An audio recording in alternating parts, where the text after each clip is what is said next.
Oh my god.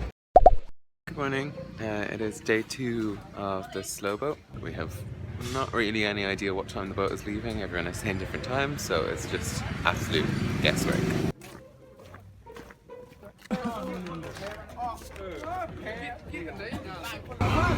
Slightly more people than the last time.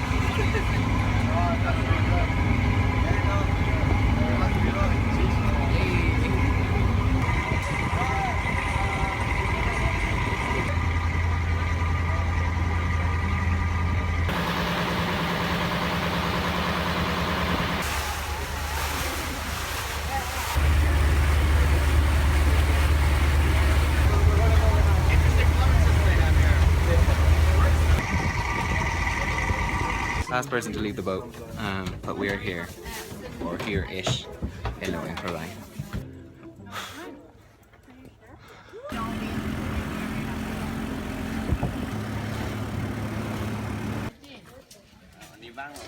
I've made it to the hostel, which is kind of like a mixture between a prison camp and an art gallery. It's getting quite late, we're just gonna head out for food, so I'll see you tomorrow.